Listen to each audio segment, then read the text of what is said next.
ప్రియమైన దైవ జనాంగమా, నిన్నటి దినాన నేను హైదరాబాద్లో ఉన్నా. ఏం మాట్లాడాలి అనుకుంటున్నప్పుడు దేవుడు నాతో కొన్ని విషయాలు మాట్లాడుతూ వచ్చాడు.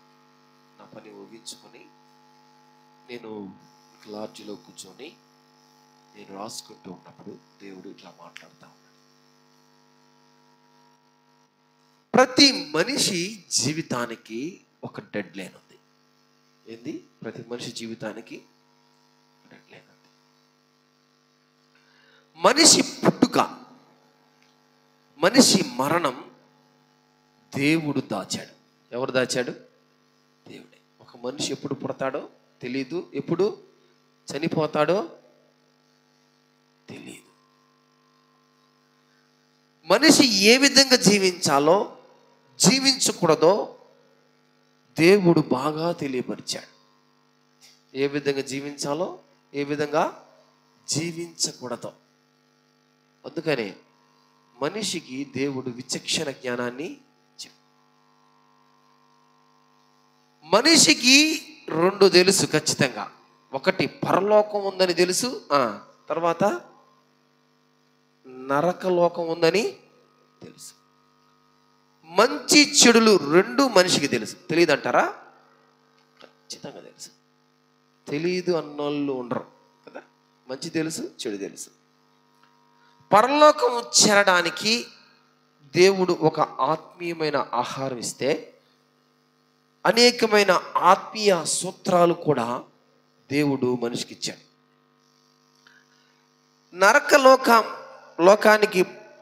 నరకానికి పాలవడానికి ఇదిగో దాని పోకడలను, నరకానికి నువ్వు పోవాలంటే, నరకాన్ని నువ్వు ఎంచుకుంటే ఈ లోకంలో నీ ఇష్టాన్ని ప్రకారం జీవిస్తే చాలు, నువ్వు నరకానికి వెళ్ళిపోతావు. కానీ పరలోకానికి చేరాలంటే అది చాలా కష్టం. దేవుడు నిన్ను ప్రతిసారి ప్రశ్నిస్తానే ఉంటాడు. నీ జీవన విధానం ఎలా ఉంది అని దేవుడు నిన్ను ప్రశ్నిస్తూ ఉంటాడు. మన దేవుడు మనిషి యొక్క జీవన విధానాన్ని చూస్తాడు. ఏం చూస్తాడు? మనిషి యొక్క జీవన విధానం. ఉదయం లేచిన కానించి సాయంత్రం వరకు వీడి జీవన విధానం ఎలా ఉంది. మనిషి జీవితంలో రెండు కోణాలు ఉంటాయి. ఎన్ని ఉంటాయి? రెండు కోణాలు ఉంటాయి. ఒకటి నిజ జీవితం, తర్వాత మీరే చెప్పాలా. ఒకటి నిజ జీవితం, తర్వాత నటనా జీవితం. రెండు ఉంటాయి. ఏంది? మనుషులు రెండు కోణాలు ఉంటాయి. ఒకటి నిజ జీవితం రియల్ లైఫ్, తర్వాత యాక్టింగ్ లైఫ్, నటన జీవితం. రెండు ఉంటాయి. ఈరోజు దేవుడు నిన్ను సూటిగా ప్రశ్నిస్తున్నాడు. ఏ జీవితం నీది? నువ్వు ఒకరికి చెప్పబల్లే, ఒకరికి కనిపించుకోవడానికి ప్రయత్నించబల్లే. దేవుడే నీ జీవన విధానాన్ని పరిశీలిస్తూ ఆయన అడుగుతున్నాడు. ఏమని తెలుసా? ఏ జీవితం నీది? జీవితాలు సరిగా లేకపోతే దేవుడు ప్రతి ఒక్కరిని ప్రశ్నిస్తాడు. Which life is yours? ఏ జీవితం నీది? ఈరోజు దేవుడే నిన్ను అడుగుతున్నాడు. ఎలా ఉంది నీ జీవితం? ఈ లోకంలో నేను నీకు సృష్టి ఇచ్చాను, మనిషిగా ఒక రూపాన్ని ఇచ్చాను, ఇదిగో జీవాత్మనిచ్చాను, నిన్ను చెలింపజేస్తూ ఉన్నాను. దేవుడుగా నిన్ను నేను అడుగుతున్నాను ఈరోజు, ఎలా ఉంది నీ జీవితం? అందుకనే దేవుడు మొదటి సృష్టి ఆదాము నుండి ఈనాడు పుట్టిన మనిషి వరకు దేవుడు వాళ్ళ జీవన విధానాన్ని గమనిస్తూ ప్రశ్నిస్తూ ఉన్నాడు. మన దేవుడికి ఒక పేరు ఈరోజు పెడదాం. ఏం తెలుసా? ప్రశ్నించే దేవుడు. ఏందినా? ప్రశ్నించే దేవుడు. అందుకనే ఆదికాండం 3వ అధ్యాయం 9వ వచనంలో ఆయన ఇలా ప్రశ్నిస్తున్నాడు. ఏమని? చదవమ్మా. దేవుడైన యెహోవా ఆదామును పిలిచి, నీవు ఏంది, నీవు ఎక్కడ ఉన్నావు? చాలు, ఈ పాయింట్ నోట్ చేసుకోండి. నీవు ఎక్కడ ఉన్నావు? నీవెక్కడ ఉన్నావు? దేవుడు ఈరోజు మిమ్మల్ని కూడా అడుగుతున్నాడు ఈ మాట, నీవు ఎక్కడున్నావు? దీని గురించి చాలాసేపు ఆలోచించా. నేను ఒక కుమార్తెను కన్నా నా కుమారుణ్ణి నేను ఫోన్ చేస్తున్నా, లేకపోతే ఏమని తెలుసా, నువ్వెక్కడున్నావు అంటే ఏమని అర్థం? వాడు నా దగ్గర లేడు. ఏంది? నా దగ్గర లేడు. రే ఎక్కడున్నావురా అంటే వాడు నా దగ్గర లేడు, వాడు ఎవడో ఉన్నాడు. ప్రతి క్రైస్తవ విశ్వాసిని దేవుడు ప్రశ్నిస్తున్నాడు. ఆదామునే కాదు, ప్రతి క్రైస్తవ సంఘాన్ని, ప్రతి క్రైస్తవ డినామినేషన్ని దేవుడు ఈరోజు ప్రశ్నిస్తున్నాడు. దేవుడిచ్చిన రక్షణ కాదని నీవు ఎక్కడున్నావు? దేవుడిచ్చిన స్వాతంత్ర్యమును దుర్వినియోగము చేసి నువ్వెక్కడున్నావు? అమ్మా నసయ చూడండి, నిద్రపోబాకండి, నసయ చూడండి. ఆయన నీ మీద పెట్టుకున్న ఆశలను అడియాశలుగా చేసి నువ్వెక్కడున్నావు? దేవుడు నిన్ను అడుగుతున్నాడు. నీ దేహం అనే దేవాలయంలో ఆయన కొలువై ఉండనీయకుండా నువ్వెక్కడున్నావు? ఆయన ఆజ్ఞను అతిక్రమించి దేవుని మనసును బాధపెట్టి నువ్వెక్కడున్నావు? దేవుడు నిన్ను వెతుకుతున్నాడు. దేవునికి కనపడకుండా ఉన్న నిన్ను ఆయన వెతుకుతున్నాడు అంటే నీవు ఎక్కడున్నావు అని ఆయన అడుగుతున్నాడు అంటే, దేవునికి కనపడకుండా నువ్వు ఉన్నావంటే నువ్వేదో దేవునికి వ్యతిరేకంగా జీవిస్తున్నామని అర్థం. నేను అనుకున్నాను, ఇలా రాసుకున్నాను, నీవు దిగంబరివై ఉన్నావు. ఏంది? దిగంబరివై ఉన్నావు. ప్రియమైన బిడ్డలారా, నీవు సిగ్గుతో ఉన్నావు. ఎలా ఉన్నావు? సిగ్గుతో ఉన్నావు.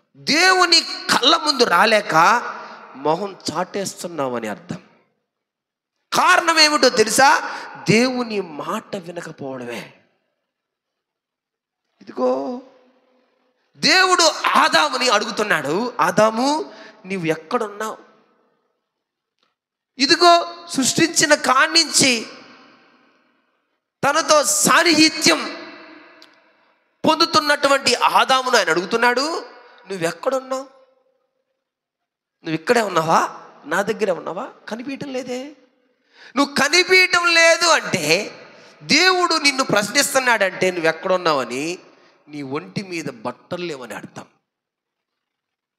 నువ్వు సిగ్గుతో ఉన్నావని అర్థం. దేవుని కళ్ళ ముందు రాలేక మొహం చాటేస్తున్నామని అర్థం. దేవుని మాట వినకపోతే దేవునితో సాన్నిహిత్యం పోద్ది. నెంబర్ 2, దేవుడిచ్చిన స్థానం పోద్ది, పరిశుద్ధ స్థలం పోద్ది, దిగంబరత్వం వసద్ది, ప్రకృతికి నీకు వైరం ఏర్పడుతుంది, దేవునికి నీకు చాలా గ్యాప్ ఏర్పడుతుంది. దేవుడు నిన్ను గెట్ లాస్ట్ అంటున్నాడు అని అర్థం. ఈ మాట గుర్తుపెట్టుకోవాలి, అందాక తెచ్చుకోకూడదు మనం. గెట్ లాస్ట్ అన్న అంజూరపు చెట్టు కొట్టివేయబడలేదా? గెట్ లాస్ట్ అన్న ఇదిగో ఫలించని తీగ అగ్నిలో కాల్చబడింది. దేవుడు నిన్ను ఎక్కడున్నావు అని అడుగుతున్నాడంటే ఇక తదుపరి దేవుడు అనే మాట ఏం తెలుసా? గెట్ లాస్ట్ అని. ఏంది? గెట్ లాస్ట్ అన్నాడా? ఆదాము అనలేదా? ఆదాముతో దేవుడు అన్న మాట నువ్వు ఎక్కడున్నావు అన్న తర్వాత లాస్ట్ జరిగింది ఏంది? గెట్ లాస్ట్, వెళ్ళిపో ఇక్కడి నుంచి. ప్రియమైన దైవజనమా, దేవుడు నిన్ను ఎక్కడున్నావు అన్నాడంటే తర్వాత ఆయన నోటుకొచ్చే పదం చాలా భయంకరమైంది. నిన్ను త్రోసేస్తున్నాడు అని అర్థం. ఆయన నీ పరిస్థితి తెలియకుండా నువ్వెక్కడున్నావు అని అడగటంలే.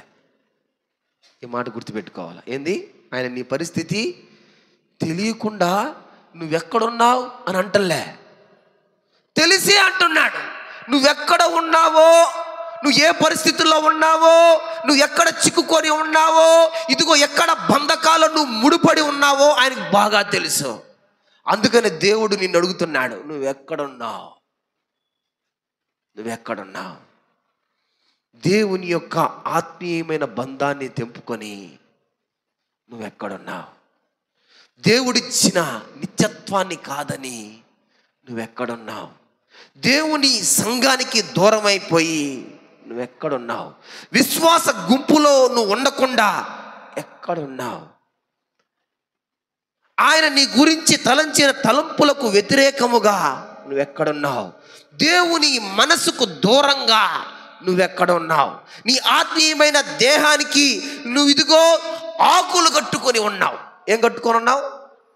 ఆదాము శరీరానికి సిగ్గు తెచ్చుకొని ఆకులు కట్టుకుంటే, క్రైస్తవ విశ్వాసి దేవునికి దూరం అయిపోయి తన ఆత్మీయమైన దేహానికి ఏం కట్టుకున్నాడు? ఆకులు కట్టుకొని ఉన్నాడు. ఆకులు కట్టుకొని ఉన్నాడు. ఆకులు కట్టుకొని ఉన్నాడు. ప్రియమైన దైవజనమా, ప్రియమైన దైవజనమా, దేవుడు ఈరోజు ఆదామును ప్రశ్నిస్తున్నట్టే నిన్ను కూడా నన్ను కూడా ప్రశ్నిస్తా ఉన్నాడు. పరిశుద్ధమైన అలంకరణతో ఉండవలసిన నీవు ఎక్కడున్నావు? పరమ కానాను అనే ఆ పరలోకంలో ఉండవలసిన నీవు, దేవుని చెంత ఉండవలసిన నీవు ఎక్కడున్నావు? సరి చేసుకోవాల్సిన గడియలు క్రైస్తవ విశ్వాసికి ఆసన్నమైనాయి. దేవుడు నిన్ను ఎక్కడున్నావు అన్నాడంటే తదుపరి నీ సమాధానం ఏమిటో నీ వ్యక్తిగత జీవితం చెప్తుంది.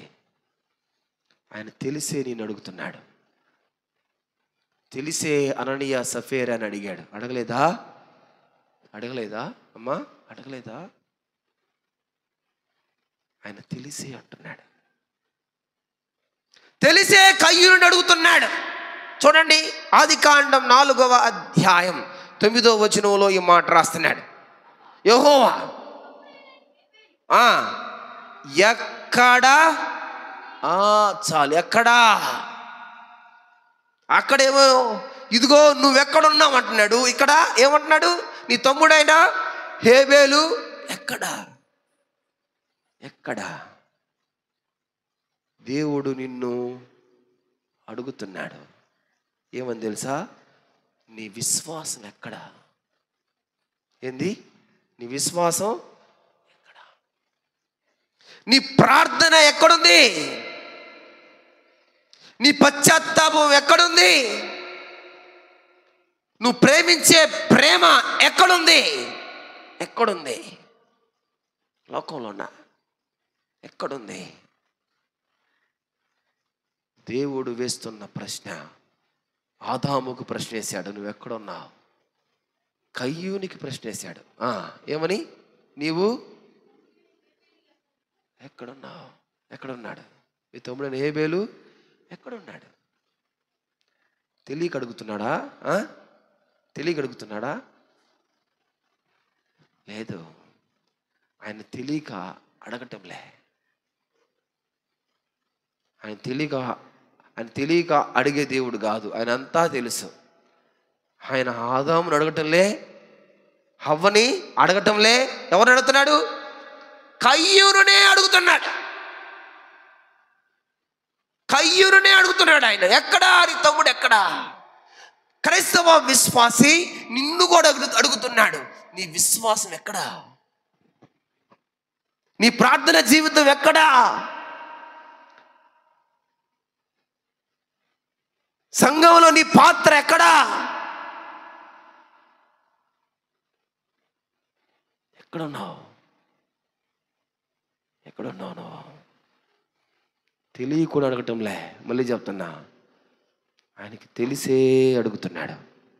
ఈరోజు మీ జీవితాలతో మాట్లాడుతున్నాడు ఆయన. ఎక్కడున్నారు మీరు? ఎక్కడున్నారు మీరు? ప్రియమైన దైవజనమా, చూడండి, యోబు 38వ అధ్యాయం 4వ వచనం. యోబు 38:4. నేను భూమికి పునాదులు వేసినప్పుడు ఏందంట? నువ్వు నన్ను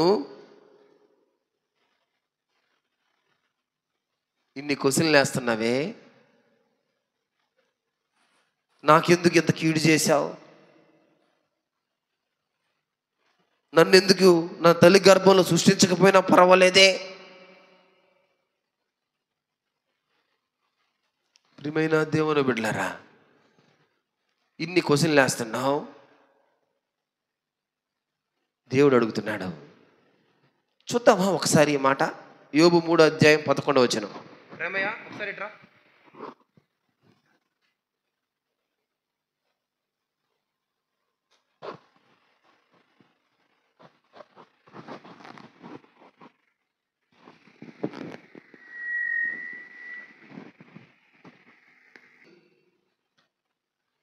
చదువమ్మా. యోబు 3వ అధ్యాయం 11వ వచనం. పుట్టుకలోనే నేను ఏల చావకపోతిని, గర్భము నుండి బయలుదేరగానే నేనేల ప్రాణము విడవకపోతిని. ఎవరితో అడుగుతున్నాడు? ఎవరితో అంటాడు ఈ మాట? దేవుడికి వినపడింది. ఇదిగో నువ్వు మాట్లాడే మాట దేవునికి వినపడుతుంది. గుర్తుపెట్టుకో. ఇష్టానుప్రకంగా మాట్లాడకూడదు. దేవుడు వినడనుకుంటున్నావేమో, చూడనుకుంటున్నావేమో. కనులు ఇచ్చిన వాడు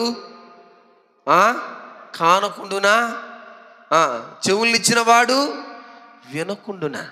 వింటాడు, చూస్తాడు. ఇదిగో యోబు అడుగుతున్నాడు. ఏమడుగుతున్నాడమ్మా? పుట్టుకలోనే దేవుడికి తెలీదా? నిన్ను పుట్టించిన వాడికి తెలీదా? నువ్వెందుకు క్వశ్చన్లు వేస్తున్నావు? తర్వాత గర్భము నుండి బయలుదేరగానే నేనెందుకు తల్లి గర్భంలోంచి బయటకు వచ్చిన వెంటనే చచ్చిపోలా?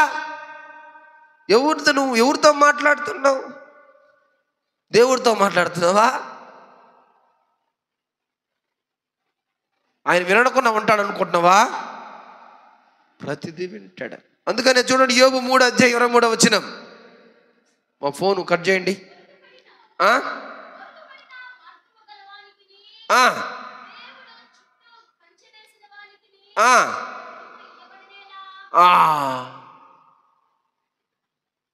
వెలుగు లేకుండా నేను 7:20 చదువు ఒకసారి.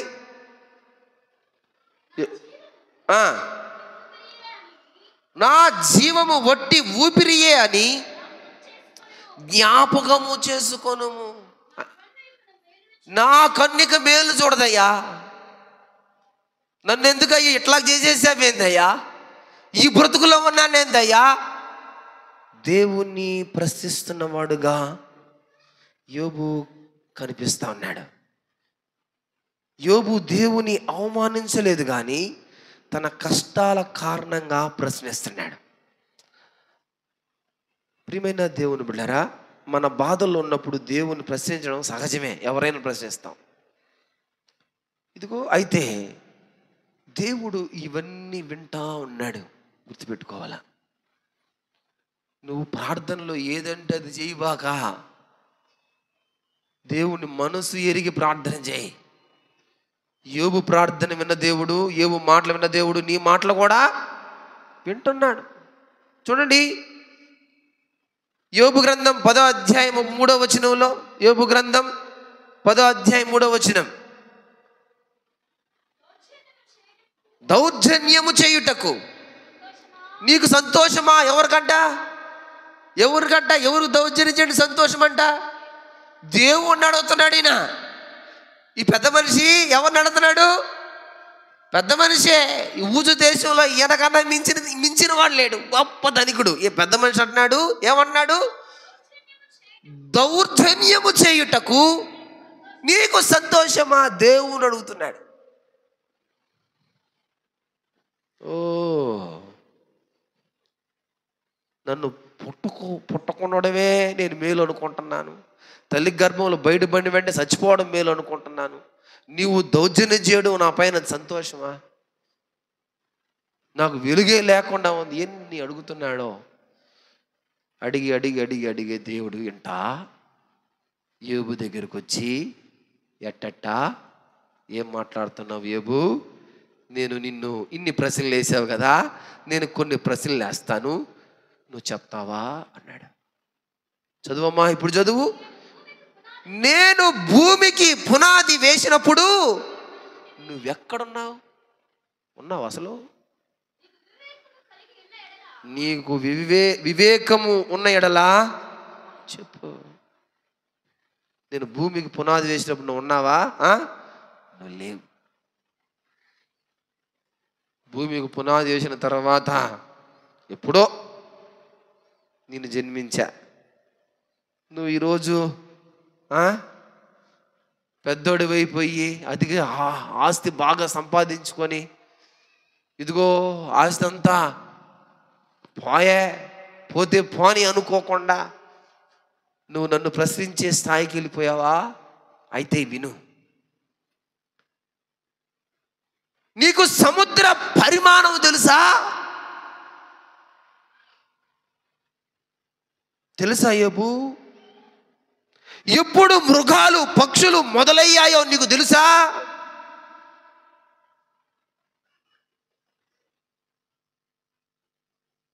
నీవు నా శక్తిని విమర్శిస్తున్నావు కానీ నా పనిని నువ్వు అర్థం చేసుకోవటం లేదే. నేను సృష్టించిన మకరానికి నువ్వు గాలం వేసి దాన్ని బయటకు తీయగలవా? అది ఎవడు మాటనే వినుద్దా? ప్రశ్నించిన యోబుకి దేవుడు సృష్టిని చూపిస్తున్నాడు. దేని చూపిస్తున్నాడు? సృష్టి. ఈ సృష్టి అంతా నా మాటకి విని వణుకు దేవు. ఇదంతా సృష్టింపబడిన తర్వాత నేను సృష్టించా. నువ్వు ఎక్కడున్నావు? భూమికి పునాది వేసినప్పుడు ఎక్కడున్నావు? నువ్వు నా దగ్గర లేవు. ఏమి నా కోసం నువ్వు శ్రమలు పడిస్తే భరించలేవా? నన్ను గెలిపించడానికి శ్రమలు నీకు ఆధిక్యత కాదా? సాతాను ఓడిపోవడానికి నీ శ్రమలను నువ్వు భరించడం, నన్ను గెలిపించడం నీకు ఆధిక్యత కాదంటావా? ఎక్కడున్నావు? భూమి పునాది వేయబడను ఎక్కడున్నావు? నా దగ్గర కదా నువ్వు ఉండింది. ప్రియమైన దేవజనమా, ప్రియమైన చివరిలో యోబుకు అర్థమైంది. నేనంటాను ఈరోజు నీ శ్రమల్లో నువ్వు దేవుణ్ణి ఒకవేళ ఇదిగో ప్రశ్నిస్తున్నావేమో.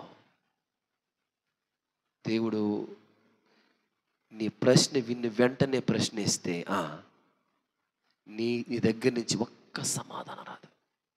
ఒక్క సమాధానం.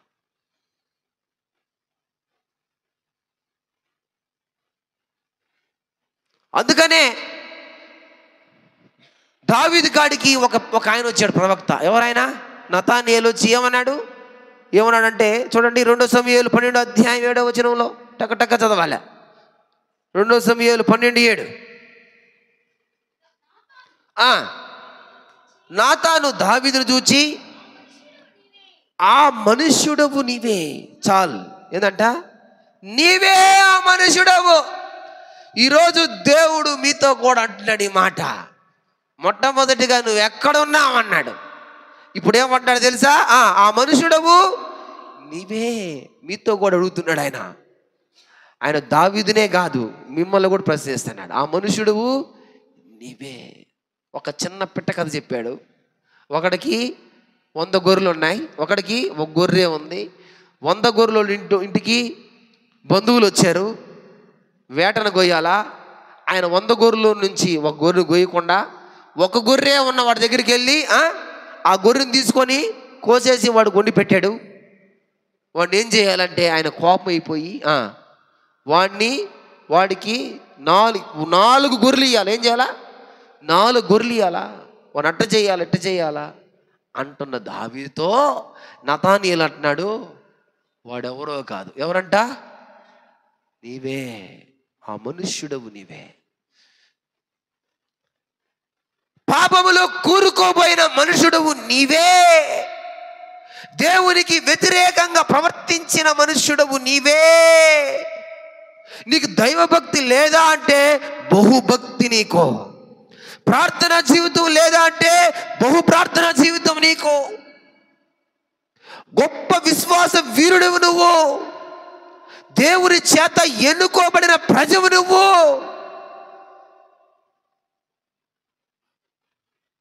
దేవుడు నిన్ను అడుగుతున్నాడు, ఆ మనుష్యుడు నీవే. ఏ మనుష్యుడువో నువ్వో నాకు తెలీదు. దావీదునైతే ఆ మనుష్యుడు నీవే అన్నాడు. నువ్వు ఏ మనుష్యుడుగా కనిపిస్తున్నావో, నువ్వెక్కడున్నావో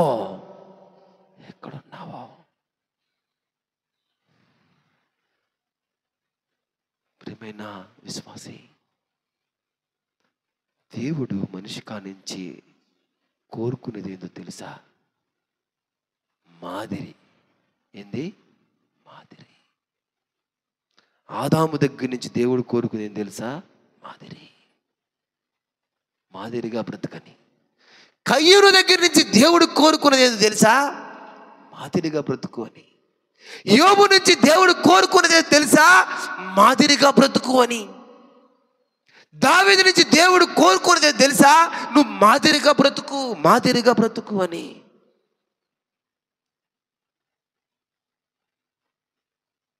ఈరోజు క్రైస్తవ సంఘాలు మాదిరి లేకుండా ఉన్నాయి. క్రైస్తవ విశ్వాసులు మాదిరి లేకుండా బ్రతుకుతున్నారు.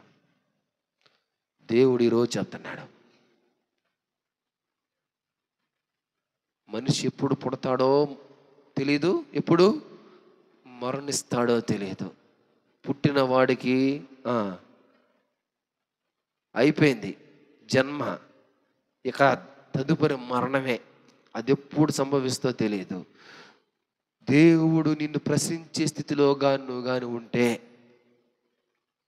నేను చెప్తున్నా, ఖచ్చితంగా నరకమే. దేవుని దగ్గర సరిచేసుకొని స్థితిలో కానీ నువ్వు కానీ ఉంటే ఖచ్చితంగా నరకమే. దేవుడు ప్రతి మనిషి కానించి ఆయన కోరుకునేది ఏం తెలుసా? పశ్చాత్తాపం. మాదిరి.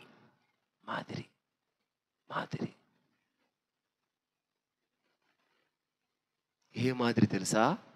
క్రీస్తు చూపించిన మాదిరి క్రైస్తవ విశ్వాసం నుంచి కోరుకుంటున్నాడు. యాకోబు 5వ అధ్యాయం 10వ వచనంలో ఇలా రాస్తున్నాడు, చదవండి. యాకోబు, నా సహోదరులారా, ప్రభువు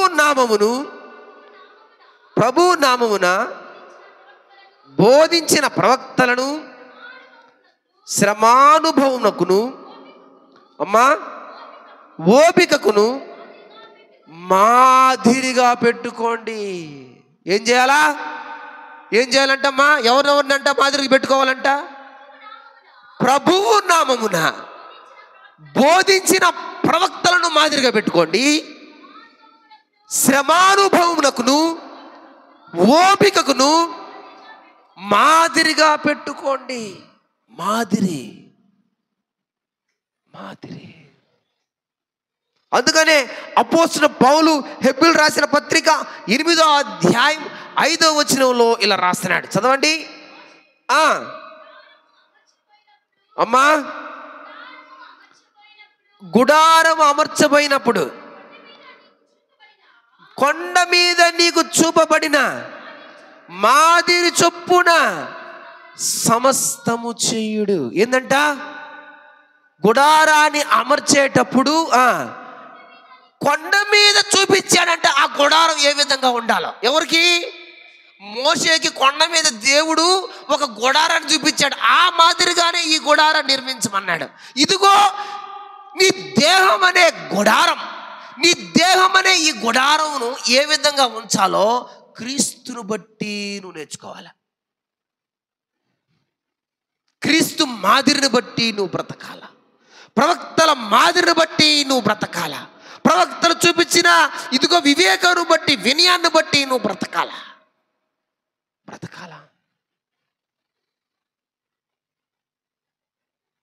ప్రియమైన విశ్వాసి, ఈరోజు దేవుడు నిన్ను అడుగుతున్నాడు, నువ్వే మాదిరి? నువ్వు విశ్వాసులకు మాదిరిగా ఉన్నావా? నిన్ను చూచి ఇదిగో నీ కింద తరం వారు అలా బ్రతకాలి అనుకుంటున్నారా? నిన్ను చూసి నీ బిడ్డలు ఇదిగో మా నాన్నలాగా మా అమ్మలాగా బ్రతకాలి అనుకుంటున్నారా? నిన్ను చూసి నీ బంధువులు ఇదిగో అలా జీవించాలి అనుకుంటున్నారా? నిన్ను చూసి ఇదిగో నీ మనవళ్ళు ఇదిగో మా అమ్మమ్మలాగా ఇదిగో మా తాతయ్యలాగా బ్రతకాలి అనుకుంటున్నారా? ఏం మాదిరి నీ మాదిరి? ఏం మాదిరి నీ మాదిరి? నీ మాదిరి కనిపిస్తుందా? ఉదయం లేగిస్తే ఇదా నీ మాదిరి? ఉదయం లేస్తే ఇదా నీ మాదిరి? ఈ మాదిరి చూసి బతకాలా? నీ బిడ్డలు, నీ మనవళ్ళ సంతానం దేవుని మందిరానికి వస్తున్న నీవు ఏ మాదిరి? నువ్వు మాదిరిగా కనపడుతున్నావా? కనపడటం లేదా? ఇదిగో ఆదామును అడిగినట్టు అడుగుతున్నాడు, ఎక్కడున్నావు? తర్వాత ఆయన చెప్పే మాటని తెలుసా? గెట్ లాస్ట్ అని. ఆయన గెట్ లాస్ట్ అనేదాకా నువ్వు ఊరుకోవద్దా?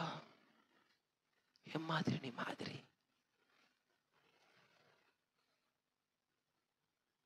అందుకనే అపోస్తలుడైన పౌలు 1 తెస్సలోనికీయులకు రాసిన పత్రిక 1వ అధ్యాయం 7వ వచనంలో ఇలా రాస్తున్నాడు. చదవండి టకటక అమ్మా. కాబట్టి మాసిదోనియాలోను అమ్మా అఖయాలోను విశ్వాసులందరికీ, ఎంతమంది కంట? ఒక్కరిద్దరు కాదు, ఎవరు? విశ్వాసులందరికీ మాదిరి. విశ్వాసులందరికీ మాదిరినా? ఎంతకాలం నీ భక్తి? ఎంతకాలం నీ బాప్తీస్ అనుభవం? 10 సంవత్సరాలా? 15 సంవత్సరాలా? 20, 25, 30, 35, 40? ఎన్ని సంవత్సరాలు నువ్వు బాప్తీస్ తీసుకొని క్రైస్తవ సంఘానికి నువ్వు మాదిరే? నీలో ప్రేమ కనపడుతుందా? నీలో వినయం కనపడుతుందా? నీలో పవిత్రత కనపడతా ఉందా? అయితే దేవుడు అడుగుతున్నాడు, నువ్వెక్కడా? అయితే దేవుడు అడుగుతున్నాడు, నువ్వా? ఏ మనుష్యుడు నువ్వు? అయితే దేవుడు అడుగుతున్నాడు, నువ్వెక్కడా? ఏ మనుష్యుడు నువ్వు? ప్రియమైన దైవజనమా,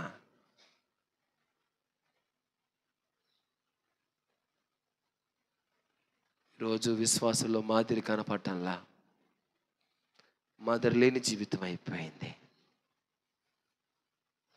ఆదివారమే నీ మాదిరి ఉపయోగపడదు. దేవుని దగ్గరికి దేవుని చేరుకోలేవు. ఆదివారం మాదిరి దేవుడికి అవసరంలే. దేవునికి కావాల్సింది నువ్వు బ్రతికినంత కాలం నీ జీవితాంత మాదిరి కావాలి. ఎంత మాదిరి కావాలి తెలుసా? ఆయన నిన్ను కలుసుకునేంత మాదిరి కావాలి. హల్లెలూయా, హల్లెలూయా. ఆయన నిన్ను కలుసుకునేంత మాదిరి, ఆయన నిన్ను కలుసుకునేంత మాదిరి. ప్రియమైన దైవజనమా, చూడండి, ఫిలిప్పులు రాసిన పత్రిక 2వ అధ్యాయం 5 నుంచి 8 వరకు చదవండి. ఫిలిప్పులు రాసిన పత్రిక. అమ్మా, క్రీస్తు యేసునకు కలిగిన ఈ మనసు మీరును కలిగి ఉండి. ఏం మనసు? ఆయన దేవుని స్వరూపము కలిగిన వాడై దేవునితో సమానముగా ఉండుట విడిచిపెట్టకూడని భాగ్యమని ఎంచుకొనలేదు గాని మనుషుల పోలికగా పుట్టి దాసుని స్వరూపము ధరించి తన్ను తానే తగ్గించుకున్నాడు. ఆయన విధేయతలో తగ్గింపులో మాదిరి. ప్రతి విషయంలో మాదిరి, శ్రమ పొందుటంలో మాదిరి, తగ్గించుకొనటంలో మాదిరి. దేవుడు ఇటువంటి మాదిరి క్రైస్తవ విశ్వాసే నీ దగ్గర నుంచి కోరుకుంటున్నాడు.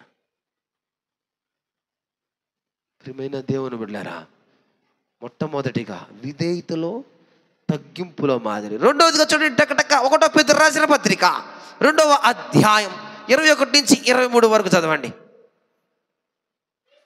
1 పేతురు 2వ అధ్యాయం 21, 23. అమ్మా, క్రీస్తు కూడా మీ కొరకు బాధపడి మీరు తన అడుగు జాడల యందు నడుచుకున్నట్లు మీకు మాదిరి ఉంచిపోయాను.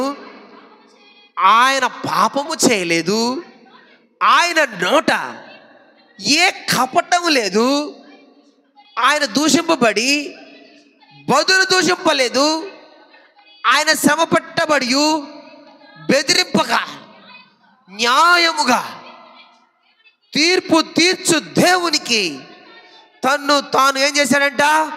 అప్పగించుకుంటాడు. సహించుటలో, హింసను భరించుటలో మాదిరి, సహనములో మాదిరి.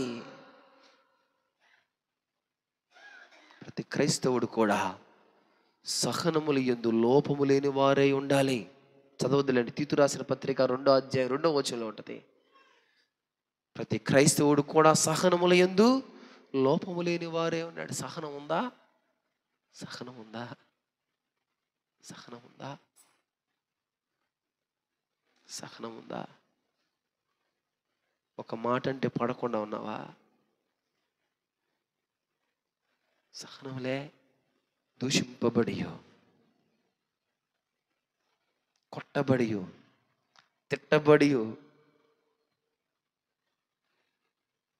మౌనంగా ఉన్నాడే కానీ దేవునికి భయపడి మౌనముగా ఉన్నాడు కానీ ఒక్క మాట మాట్లాడలే. సహనముల మాదిరి. మూడవదిగా చూడండి, యోహాను సువార్త 13వ అధ్యాయం 14 నుంచి 15 వరకు దేవుడు ఈ మాట చదవండి అమ్మా. యోహాను 13వ అధ్యాయం 14, 15. పెద్దగా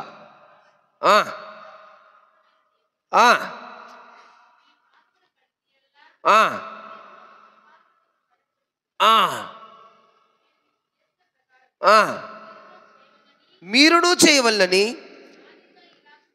ఏందంట? ఏం మాదిరి అంట అది? అనుకువలో మాదిరి. ఏంది? అనుకువ.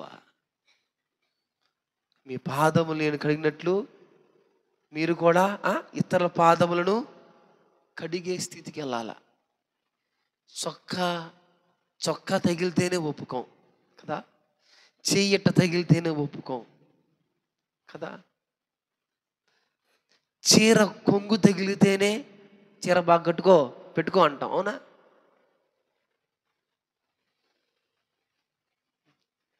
ప్రియమైన విశ్వాసి, ఇక్కడ దేవుడు అంటున్నాడు. ఏమంటున్నాడమ్మా? చదువు, మళ్ళీ చదువు టకటక. కాబట్టి ప్రభువును బోధకుడైన నేను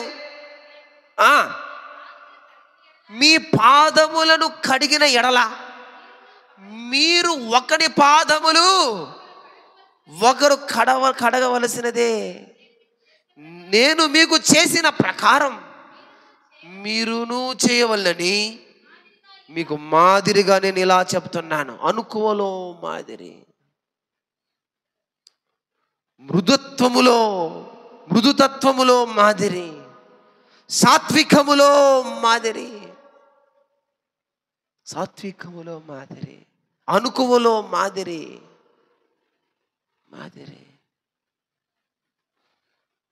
ప్రియమైన దైవజనమా, మనిషి మీద మనిషికి ఎప్పుడూ కూడా నెగిటివ్ ఫీల్ రాకూడదు.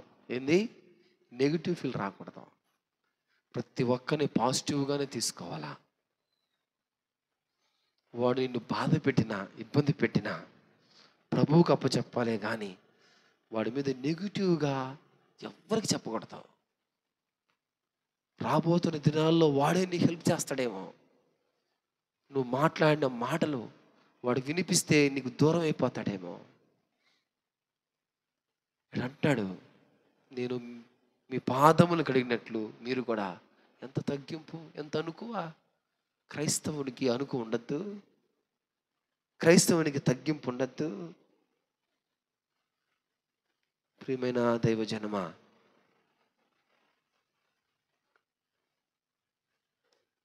క్రైస్తవునికి విధేయతలో, తగ్గింపులో మాదిరి ఉండాలి. సహించుటలో, హింసించుటలో మాదిరి ఉండాలి. అనుకువలో మాదిరి ఉండాలి. 4వదిగా యోహాను సువార్త 13వ అధ్యాయం 34వ వచనంలో ఇలా రాస్తున్నాడు, చదవంటాక. మీరు ఒకరినొకరు ప్రేమింపవలనని మీకు నేను క్రొత్త ఆజ్ఞ ఇచ్చుచున్నాను. నేను మిమ్మలను ప్రేమించినట్టే మీరును ఒకరిని ఒకరు ఏం చేయాలంట? యోగ్యత లేని మన ఎడల దేవునికున్న ప్రేమ ఎంత గొప్పదో. అది మనకు ఉచితముగా అనుగ్రహింపబడింది కదా.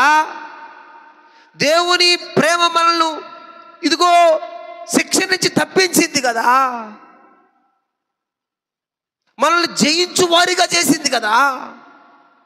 ఆయన ఏ విధంగా అయితే మనల్ని ప్రేమించాడో, యోగ్యత లేని మనను, ఇదిగో యోగ్యత లేని మనల్ని, అయోగ్యులమైన మనల్ని ఆయన ఎంతగా ప్రేమించాడో. అయోగ్యత లేని నీవు నీ ఎదుటి మనిషిని నువ్వు ప్రేమించలేవా? యోగ్యత కలిగిన ఆయనతో ఎవరు సమానులు కారు. అలాంటి ఆయనే అయోగ్యుడైన నిన్ను ప్రేమిస్తే, అయోగ్యుడైన నీవు ఇతరులను ప్రేమించవే.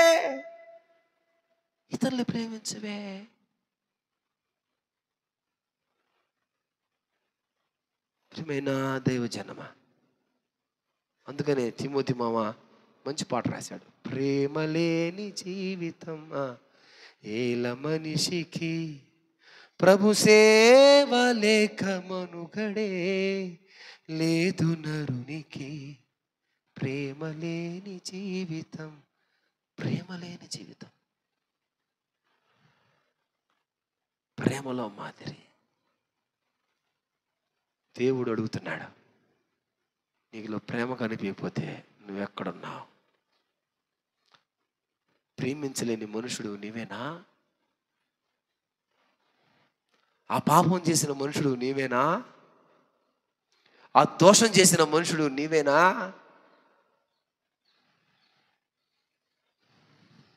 మాదిరి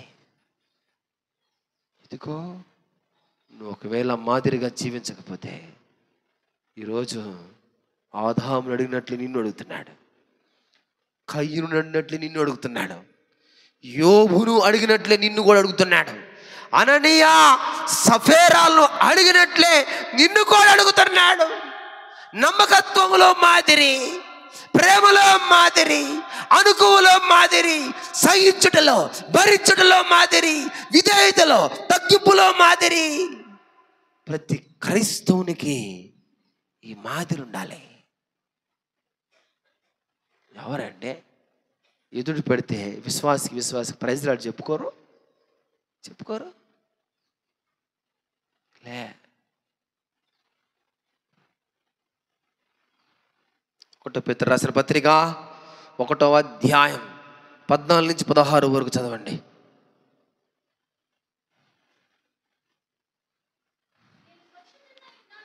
అమ్మా చదువమ్మా.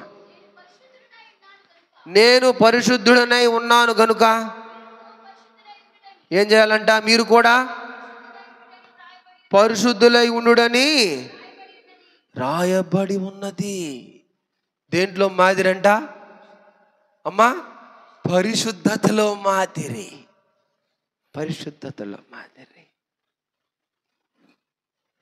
ఉందా? నేను సత్యస్వరూపి యొగు పరిశుద్ధాత్మ చూపు సంగతులు ఏమనగా ప్రకటన గ్రంథం 3:7 రాయబడి ఉంటుంది ఈ మాట. చదవండి ఈ మాట, చాలా అద్భుతమైన మాట. ఇలాగు రాయం ఏమని? దావీదు తాళపు చెవులు కలిగి ఎవడును వేయలేకుండా తీయవాడును, ఎవడును తీయలేకుండా వేయువాడును, సత్య స్వరూపి అరుగు పరిశుద్ధుడు. చాలు. ఎవరంటేనా?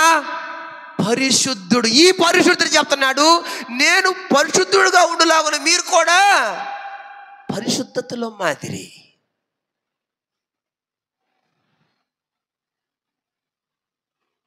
ఒక మాట చెప్పనా? అద్భుతమైన మాట, బంగారు మాట, 100 కోట్లు ఇచ్చిన దొరకని మాట చెప్పనా? మత్తయి సువార్త 5వ అధ్యాయం 8వ వచనం. అమ్మా నిద్రపోబాక నా సాయం చూడండి. హృదయ శుద్ధి కలిగిన వారు ఎవరంట? ధన్యులు. పరిశుద్ధంగా జీవిస్తేనే దేవుని చూస్తాం, లేకపోతే చూసే సమస్యలే. ఈ లోకాన్ని చూసుకుంటా బతకాల్సిందే. ముసిల్దానేదాకా ఈ లోకాన్ని చూసి చచ్చిపోతావు, తర్వాత నరకానికి పోతావు. యవన కాలం అంతా లోకాన్ని చూస్తావు, అదే లోకంలో బ్రతికి చచ్చిపోయి నరకానికి వెళ్ళిపోతావు. ఏందంట? ఏమంటాడు? హృదయం శుద్ధి పరిశుద్ధంగా లేకపోతే దేవుణ్ణి చూడలేం. పరిశుద్ధంగా జీవిస్తేనే దేవుణ్ణి చూస్తాం. పరిశుద్ధతలో మాదిరే. 5 విషయాలు చెప్పా. 1 విధేయత తగ్గింపులో మాదిరి, సహించుట హింసించుటలో మాదిరి, అనుకూల మాదిరి, ప్రేమించుటలో మాదిరి, పరిశుద్ధతలో మాదిరి. 6వ విషయం చూడండి, మార్కు సువార్త 1వ అధ్యాయం.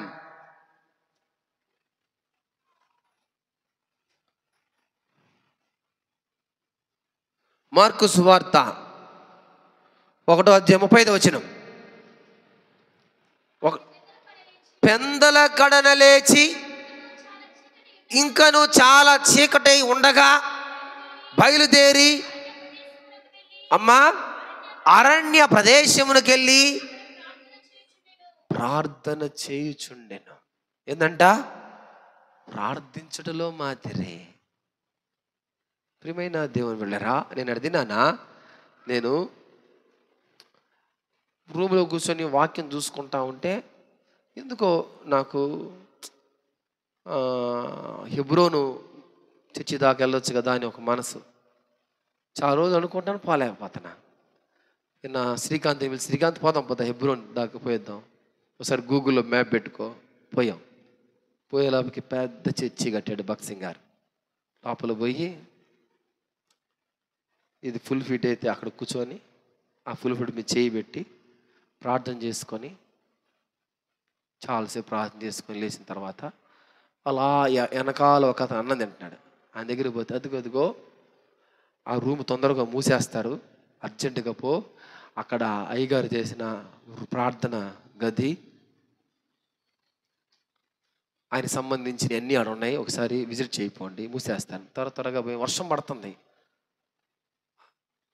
పరిగెత్తుకుంటా లోపలికి మేము వెళ్ళాము. డోర్స్ క్లోజ్ చేశాడు ఆయన. లోపల మేము ఉండిపోయాం, చాలాసేపు ఉన్నామాడ. ఆయన చెప్తున్నాడు 18 గంటలు ప్రార్థించేవాడంట. ఆమేన్, హల్లెలూయా, హల్లెలూయా. ఆయన ఏ ప్రార్థన గదిలైతే 18 గంటలు ప్రార్థన చేశాడో ఆ ప్రార్థన గదిలో నేను కూడా మోకరిల్లే. హల్లెలూయా.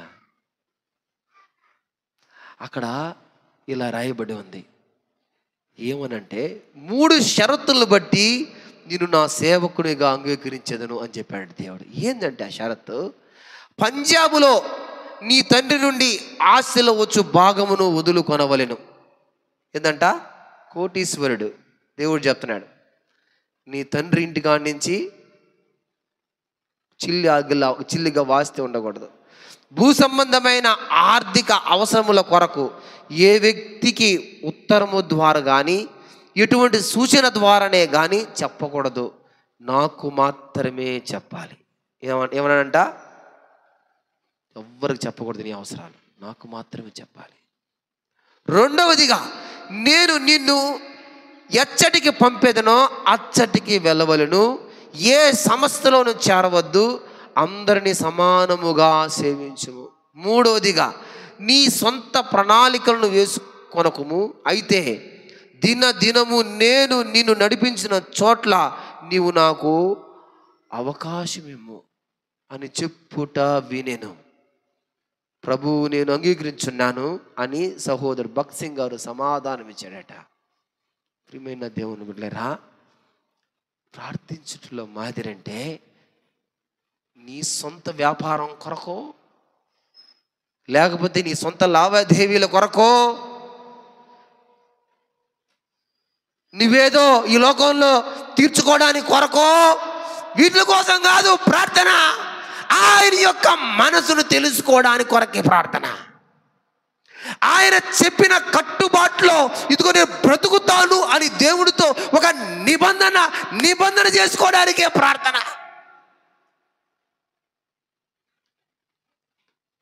గడ్డం చేయించుకోవాలి ప్రభువా పోబాక అంటే అట్టే ఉండేవాడంట.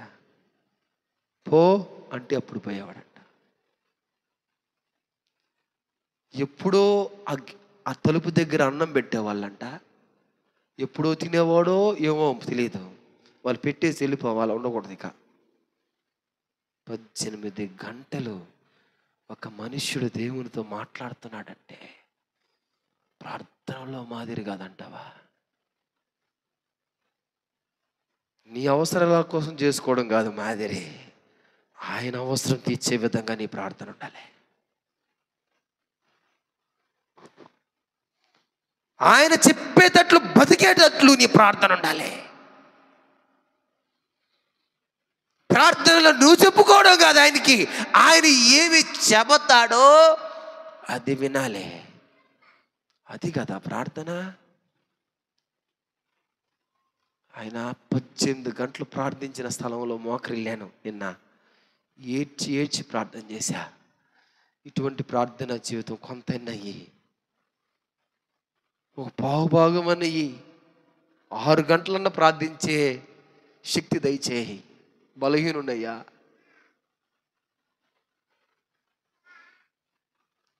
ప్రియమైన దైవజనమా, నీ మాదిరి కనిపించలే దేవునికి. ఎక్కడున్నావు నువ్వు అంటున్నాడు దేవుడు. ఎందుకు తెలుసా? ఆయన దగ్గర లేడు ఆదాం. యోబు నువ్వెక్కడున్నావు అంటున్నాడు. దేవుణ్ణి అర్థం చేసుకోవడానికి ఇదిగో ప్రయత్నించు అని చెప్తున్నాడు. ఆ మనుషుడు నీవేనా? పాపం చేసి పడిపోయిన మనుషుడు నీవేనా? సరిచేయబడు. ఎక్కడ మీ తమ్ముడు అంటున్నాడు. సరిచేయబడు.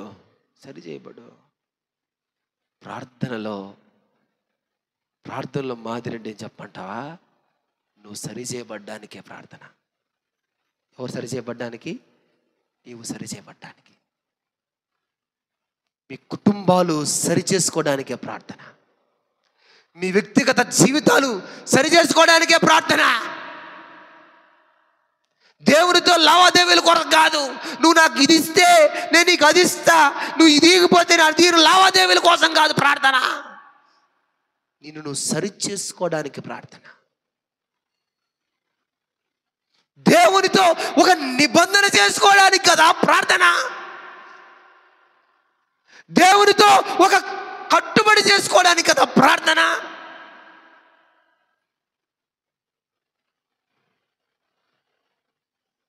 ప్రియమైన దైవజనమా,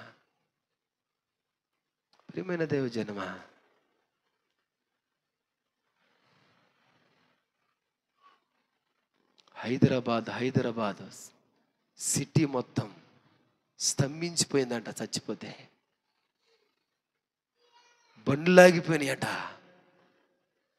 ట్రాఫిక్ జామ్ అయిపోయిందంట హైదరాబాద్ అంతా. ఎవరు ఈ మనుష్యుడు? ఎక్కడున్నాడు ఈ మనుషుడు? దేవునితో ఉన్నాడు ఈ మనుష్యుడు. దేవుని యొక్క మనసు తెలుసుకున్నాడు ఈ మనుష్యుడు.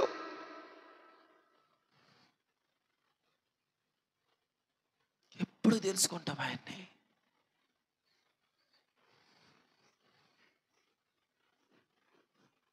ప్రియమైన దైవజనమా, ఒక సీఎం గారు వచ్చి ఇలా అడిగాడంట, ఈ స్థలం కొన్ని వేల కోట్లు ఈ స్థలం నాకు కావాలి అంటే ఒకటే మాట చెప్పాడంట, ఈ స్థలాన్ని నువ్వు కోరుకుంటే చచ్చిపోతావు అన్నాడంట. అంతే.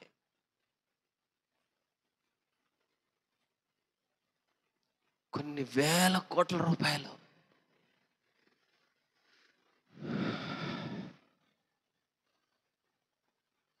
ఆయన బ్యాంక్ పాస్బుక్ కూడా అడు పెట్టున్నాడు.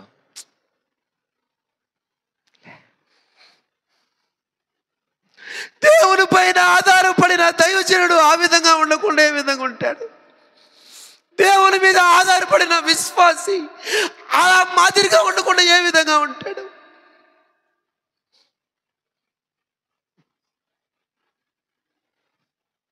దేవుణ్ణి తెలుసుకొని ఇంకా దూరంగా బ్రతుకుతున్నావు. నిన్ను అడగడా ఎక్కడున్నావని? నిన్ను అడగడా ఆ మనుషుడు నీవేనని? దేవుని తెలుసుకొని దూరంగా ఉంటావా? మాదిరి లేదా?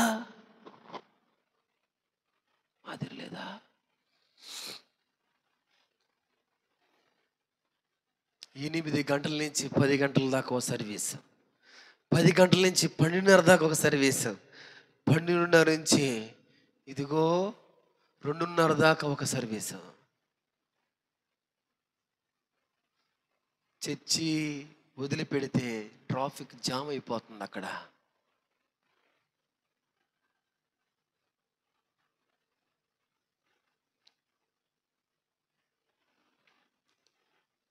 కొన్ని లక్షల సంఘాలు భారతదేశంలో ఉండదు ఆ సంఘం లేకుండా. లక్షల సంఘాలు. ఇన్ని సంఘాలు కట్టడానికి శక్తి ఎక్కడదో తెలుసా? ఇదిగో ప్రార్థన. మనుషుడితో సంబంధం లేదు, దేవునితో సంబంధమైన ప్రార్థన. నువ్వు ఎప్పుడు పాపం చేస్తావో తెలుసా? ప్రార్థన లేకపోతే పాపం చేస్తావు. నువ్వు ఎప్పుడు పాపం చేస్తావో తెలుసా? దేవునితో సరైన సంబంధం లేకపోతే పాపం చేస్తావు.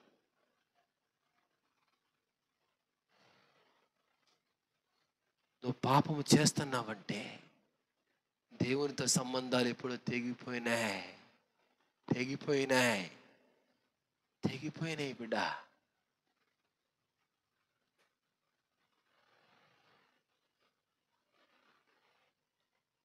అమ్మా, 7వ విషయం చెప్పి నేను ముగించేస్తాను. లూకాసు వార్త 23వ అధ్యాయం 34వ వచనంలో ఈ మాట రాసినాడు. చదవండి. లూకాసు వార్త. అమ్మా తండ్రి, వీరు ఏమి చేస్తున్నారో వీరు ఎరుగరు గనుక వీరిని క్షమించమని చెప్పాను. క్షమించుటలో మాదిరి.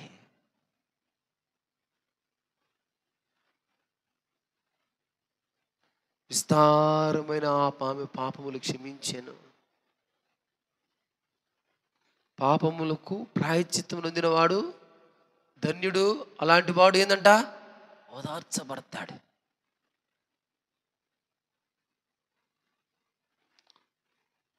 క్షమించుటలో మాదిరి. ఇంకా నీ బంధువులతో ఎవరితో అయినా పగలుంటాయి, ఇదిగో క్షమించేయి. దేవుడు నాతో కూడా మాట్లాడుతున్నాడు. క్షమించు. మాదిరి లేకపోతే కష్టం ప్రణయ్. సంఘ విశ్వాసులారా, క్షమించలేకపోతే దేవుడు మిమ్మల్ని కూడా క్షమించడా? దేవుడు అనేక మందిని మీ ముందు పెట్టాడు. అబ్రహాము విశ్వాసములో మాదిరి, యోబు సహనములో మాదిరి, ఇదిగో యేసేపు పవిత్రతలో క్షమించటంలో మాదిరి, మోషే సాత్వికములో నమ్మకత్వములో మాదిరి, దానియేలు ధైర్యమునకు మాదిరి, పరిశుద్ధతకు మాదిరి, పేతురు ధైర్యము చెప్పుటకు చెప్పుటలో మాదిరి, పౌలు క్రీస్తు కొరకు జీవించటంలో మాదిరి. యేసుక్రీస్తు అన్ని విషయంలో ఏందంట? మాదిరి. అన్ని విషయంలో మాదిరి. దేవునితో జీవిస్తున్నా నీవు అన్ని విషయంలో మాదిరి లేకపోతే ఎట్లాగా? నువ్వు మాదిరి లేకపోతే దేవుడు నిన్ను అడిగే మొట్టమొదటి ప్రశ్న ఏం తెలుసా? ఏం చెప్పండి? నీవు ఎక్కడున్నావు? ఎక్కడున్నావు? ఎక్కడున్నావు నువ్వు చెప్పుకోవాలయ్యా. నా ఆత్మీయమైన దేహానికి ఇదిగో నేను పాపము చేసి మాదిరి లేక ఇదిగో నేను ఆకులు కట్టుకొని ఉన్నానయ్యా ఆత్మీయ దేహానికి. ఆ స్థితిలో ఉండబాక. ఆ మనుషుడు నువ్వేనా అని దేవుడు నిందాక గమ్మగుండబాక. ఆయన వైపు చూడు, కళ్ళు మూసుకోండి. ఇదిగో నీకోసం శ్రమల పాలైపోయినాడు. ఇదిగో నీకోసం కొట్టబడ్డాడు. ఇదిగో నీకోసం అవమాన పాలుపరచబడ్డాడు. నీకోసం అవహేళన చేయబడ్డాడు. ఇదిగో నీకోసం ఉమ్మవించుకున్నాడు. నీకోసం వస్త్రహీనుడిగా మారిపోయాడు. నీకోసం ఇదిగో నీకోసం ఆ గొలుగోత కొండలో ఇదిగో సిలువు పైన అలా వేలాడిపోయాడు. ఇదిగో నీకోసం ఉన్న రక్తమంతా దారాలుగా కారిపోయింది. ఇదిగో నీకోసం అవహేళన పాలయ్యాడు. నీకోసం ఇదిగో చిత్రహింసలు అనుభవించాడు.